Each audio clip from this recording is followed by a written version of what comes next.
Fala galera, beleza? Comichão, né? Mais uma vez na área. E hoje que eu quero compartilhar com vocês é um bate-papo meu com meu amigo Edi a respeito disso aqui, ó. Parafusadeiras elétricas. Dessa vez ele me fez um questionamento. Não sei se vocês conhecem o Edi. Esse cara aqui, esse aqui, ó. Ele me fez um questionamento a respeito das parafusadeiras elétricas, não tanto relacionado às parafusadeiras, mas às suas baterias. Tem aqui do lado, ó, 18 volts, 1.5 e tal. Ele quer saber o porquê. Peraí, deixa que ele faz a pergunta dele. Fala aí, Edi. Me tira uma dúvida aí, velho. O que é que faz a bateria ter a voltagem mais alta do que a outra? É a quantidade de material? O que é? Outra dúvida que eu tenho também, como é que eles colocam 12 volts naquela pilhazinha pequenininha, aquela que a gente utiliza no controle remoto do guincho, velho? Baseado nesse questionamento, a gente vai tentar falar um pouquinho das baterias de modo geral, não só das baterias da parafusadeira, mas também de outros tipos de bateria, para a gente entender como é que o fabricante consegue colocar tanta tensão dentro de uma bateria tão pequena, tá certo? Vamos lá então, vem com a gente. Bom galera, então o que eu fiz aqui foi separar algumas baterias das mais comuns que a gente encontra aí no dia a dia, tá certo? Aqui são duas baterias de carro, duas baterias chumboácidas, uma bateria dessas de parafusadeira, uma de notebook, algumas células das encontradas dentro das baterias de notebook, uma bateriazinha dessas de 12 volts de controle de portão e controle de guincho, e aqui algumas dessas baterias muito utilizadas em brinquedos eletrônicos, essas bateriazinhas pequenininhas, tá certo? Então, a primeira coisa que a gente vai entender é que em toda bateria nós vamos encontrar duas leituras principais. Uma se refere à tensão e a outra à corrente. Vou aproximar aqui para que vocês possam ver. No caso dessa bateria, nós temos uma tensão de 18 volts e uma corrente de 1,5 ampere ou 1500 miliampere. Toda a bateria vai ter essa especificação nela, tá certo? O mesmo acontece aqui com as baterias automotivas, com bateria de notebook, todas elas vão ter uma tensão e uma capacidade de carga. Como é que o fabricante consegue, então, fazer a variação da capacidade de carga e de tensão nas baterias, tá bom?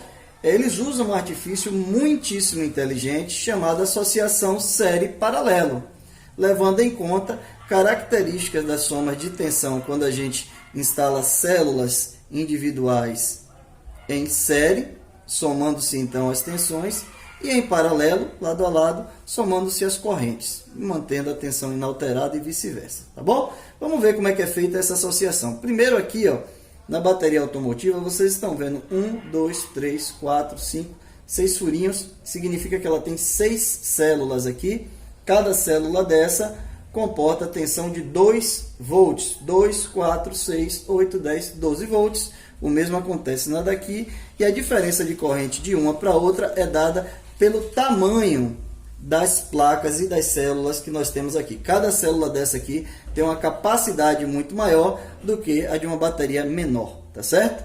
Então vamos lá, como é que é feito essa soma e esse cálculo aqui para associação?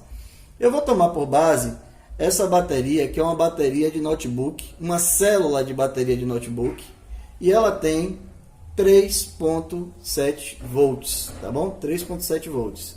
Essas baterias, geralmente, são encontradas dentro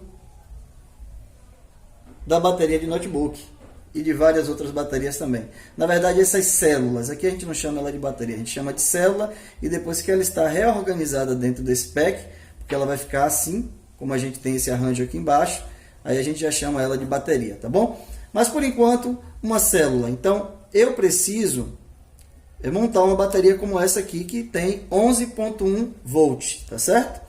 Então, o que é que eu tenho que fazer? Eu tenho que pegar 3 baterias dessa com 3.7, 3.7 e 3.7 volts e conectar negativo aqui, né? Positivo está aqui, conecta no negativo da próxima, positivo está aqui, conecta no negativo da próxima, me sobra aqui um positivo e um negativo aqui nas terminações. Então eu tenho 3.7 volts, mais 3.7 volts, mais 3.7 volts, me totalizando aqui em série uma tensão de 11.1 volts. Porém, as correntes se mantêm inalteradas. Cada bateria dessa aqui tem uma capacidade de corrente de 2.200 mA, e quando a associação é essa aqui em série, elas não são somadas as correntes, ok? Então, se eu quiser somar as correntes, eu preciso usar uma associação em paralelo. Não mais ligarei desse jeito, ligarei agora assim, lado a lado, porém positivo com positivo, negativo com negativo. E tenho aqui uma associação em paralelo, que vai dobrar a capacidade de corrente aqui desse conjunto. Porém, a tensão se mantém inalterada. Então, eu tenho aqui, quando associadas assim, uma nova bateria de 3,7 volts e 4.400 mA. Bom, mas eu preciso aumentar essa tensão. Então, eu pego uma outra associação e uma outra associação e coloco aqui. Aí, o que eu tenho? Um paralelo, um paralelo, um paralelo. Primeiro paralelo está em série com o segundo e está em série com o terceiro. Então, agora eu tenho a soma das tensões, 3,7 mais 3,7 mais 3,7, ok, certo? Então, eu tenho 11,1 volts e tenho aqui 4.400 mA, 4.400 mA, 4.400 mA. As correntes, quando postas em série, não se somam, só em paralelo. Por isso eu tenho 2.200, 2.200 se somou, né? 2.200, 2.200 se somou, 2.200, 2.200 se somou. Porém, já que eu tenho 4.400, 4.400 e 4.400, tem que ser iguais, tá certo? Preferencialmente iguais. E a gente coloca eles aqui em série. O que a gente vai ter? A gente vai ter o incremento da tensão, me dando 11,1 volts, porém não mais o incremento da corrente. O incremento da corrente fica só por conta da quantidade de paralelos que eu tenho. E isso é utilizado em todo tipo de bateria. Aqui é a bateria de outro notebook, que também foi feita a mesma associação para ter a mesma tensão, e tem algumas outras que chegam a voltagens bem maiores, aí a 14,4 volts, por exemplo. Só para vocês verem aqui o que eu estou falando. É verídico, eu trago aqui a bateria para perto, só para vocês verem ali, ó. 11,1 volts, olha lá, 4.400 miliamperes, dá 4 amperes, quase 4 amperes e meio, certo? Então, galera, é desse jeito que os fabricantes de bateria fazem para construir essas baterias aqui das máquinas. Aqui dentro você tem várias células também, tá bom? Elas estão aqui uma do lado da outra. Você pode reparar que a corrente não é muito alta, mas atenção, o que foi que o fabricante fez aqui, ó? Dá até para ver ali, ó. Olha só o que ele fez aqui, ó. Entenderam? Ele foi somando as tensões e manteve a corrente baixa. Entendeu? Usou uma célula que não era exatamente desse tamanho, um pouquinho menor, porque essa dá 2.200 mA, então as células que ele usou dava 1.500, e porém, fazendo associação em série, ele chegou aqui aos 18 volts. Isso é feito inclusive nesse tipo de bateria aqui também, ó. Quando o fabricante vai montar essas baterias aqui, se vocês se aventurarem aí para abrir, vocês vão encontrar várias bateriazinhas dessas aqui, ó, dentro dessa bateria de carro. Vou mostrar para vocês aqui como é que fica. Tá vendo aí? As baterias de 9 volts também são feitas desse jeito. Então aqui, por exemplo, para você ter uma bateria dessa aqui, você precisa de 9 baterias dessa.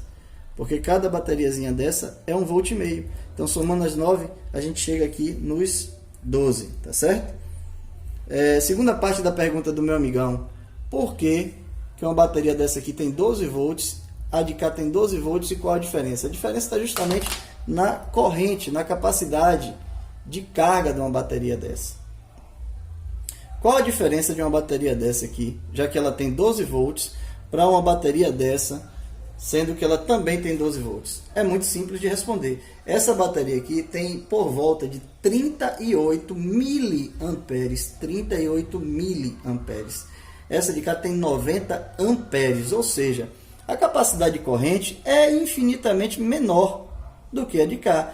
Tudo que essa bateria aqui conseguir operar, a de cá vai conseguir operar também. Ah, não vai queimar? Não, porque é corrente disponível, né? Ela só vai ser demandada conforme a necessidade. O equipamento que você conectar na bateria só vai drenar da bateria a quantidade de corrente que ele precisa para funcionar. Já essa de cá, quando você conectar, por exemplo, vamos admitir que você liga isso aqui lá no borne positivo e negativo do carro. O que vai acontecer? Na hora que você dá uma partida, ele está disponibilizando ali os 12 volts, mas na hora que você der a partida, a corrente dela é tão baixa, que não chega a conseguir fazer com que essa tensão ela circule, né, e mantenha o nível de tensão aí no circuito, então acaba não funcionando. A corrente é baixa. A diferença básica é essa. Então, lembre-se sempre disso. A estratégia que os fabricantes usam para montar as baterias é essa associação de série ou paralelo para conseguir tensões mais altas, tá certo? E muitas vezes é mais interessante ter uma tensão mais alta e uma corrente mais baixa em função da própria construção do aparato que se vai usar, né? Relação aí de custo-benefício é muito melhor em função de que toda vez que você eleva a tensão para ter uma mesma potência, você precisa de menos corrente. Isso aí já é um quesito para ser discutido à parte, que é um pouco mais complexo, tá bom? Mas eu acredito que as explicações que eu dei até agora deixaram claro para vocês aí como é que funciona um pouquinho desse universo das baterias. A pretensão aqui não é de maneira nenhuma ter um vídeo que seja muito técnico, porque eu não tenho esse nível de conhecimento todo, mas aquilo que a gente sabe, a gente faz questão de compartilhar com os amigos. Outro detalhe muito importante é vocês atentarem para que existem diferentes materiais na construção dessas baterias, que alguns deles não suportam recarga e que outros são muito exigentes, por exemplo, como as baterias de lítio, que inclusive hoje equipam aí os nossos celulares, né? Então, tá aí. Espero que vocês tenham gostado. Agora vai lá, ó, deixa aquele like, se inscreve aí no canal, tá bom? Deixa aí o comentário, a gente adora quando vocês deixam comentários. Aperte o sininho lá para as notificações e até o próximo vídeo. Valeu? Forte abraço a vocês e tchau, tchau!